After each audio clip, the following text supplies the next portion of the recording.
Hi class, in this video I'm going to show you how to use the course MLA and APA style guide to create citations for your reference lists. You can find the style guide in the course Blackboard site on the left-hand menu. Under important links, just click Style Guide. The style guide is a document that provides you with a set of rules for creating proper MLA and APA citations. When you scroll down the document, you'll notice that it is organized by types of sources. So sources include books, print and electronic, chapters in books.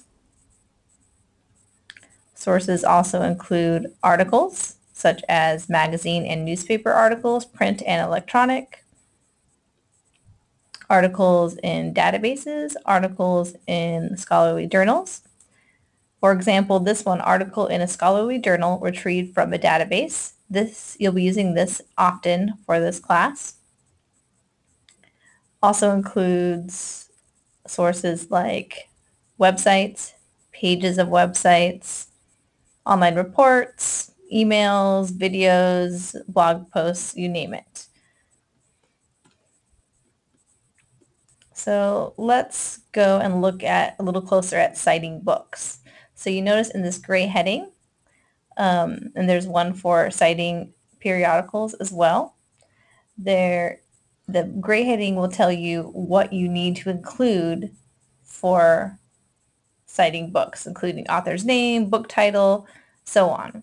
And then underneath, you'll see specific types of books. So print books, ebooks, a chapter and an anthology. And this will, right here, you'll see examples of how to cite the information from the source, such as author and title, etc., in MLA on the left-hand side and APA on the right-hand side.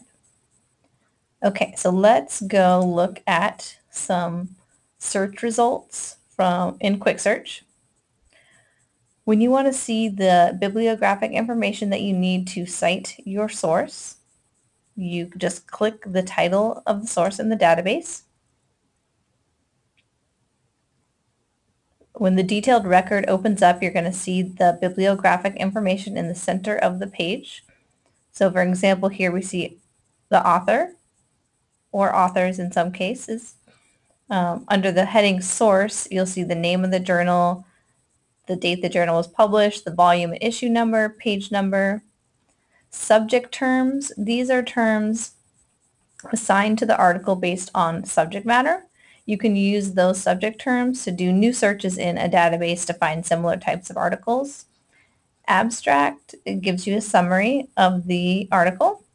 Author affiliation, this is important because it helps establish the credibility of the author. It tells you where the author works, often what department they work within, and sometimes even their academic degrees.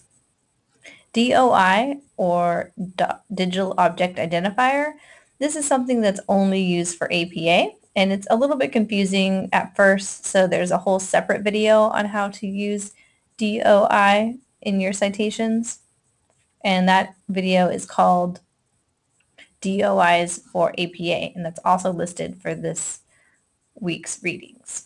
Also, you'll see the name of the database underneath, which is also important for citations. So when you're creating a citation, one way to do it is to create it from scratch.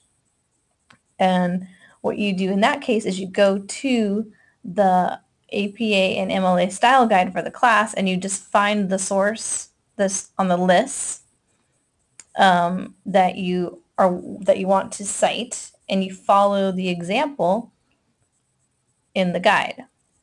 So you will definitely have to do that for books, print books, ebooks, for web pages, videos, for all kinds of sources. You have to create it from scratch. So in that case, you look at the guide first and then just go back to the source you're trying to cite and find the information you need that's listed on the style guide and just put it exactly in the same way that it's shown in the example. But when you're citing academic articles that you find in a library database, you can actually use the automated citation generator. When you're using quick search, it's over here on the right-hand side where you see this cite link here. In other databases, it might be somewhere else on the page, but just look for anything that says cite. So you click on that and you're going to get a list of automatically generated citations in different style formats. So in this case, I'm going to look for MLA and I'm just going to copy that citation. And then I'm going to go to my Word document where I'm creating my reference list. I'm just going to paste that citation onto the page. It is important to know, though, that sometimes the citation generators, they're not exactly perfectly correct. So you have to go back to the style guide. And in this example, we're looking at an article in a scholarly journal retrieved from a subscription database. And you just want to look at the example and make sure that the citation that you copy and pasted looks the same. So check for punctuation, check for what is italicized, check for the place where the dates are placed, check for everything. Just make sure it looks exactly the same as the example or as close as you can get to it. And then you also need to make sure that your citations are double spaced and in hanging indents. So double spaced just means double spaced. Hanging indents mean that the first line of each citation is all the way to the left, and then every other subsequent line is indented towards the right a little bit. In Microsoft Word, you can use easy keyboard shortcuts. You just highlight the entire citation and you hit Control T on your keyboard to create hanging indents and Control T to create double spaces. You'll also notice that Works Cited is the proper heading you want to put on the top of your reference list for MLA, and you put references at the top of your list for APA. Okay, I hope this helps. For more information about formatting your papers and the proper citation styles, including in-text citations, page numberings, headings, and everything else, a good place to look is Purdue OWL, which is an online source from Purdue University, which you can access for free. The links are also in the course readings for this week and in the syllabus. Okay, if you have any questions, let me know. Thank you.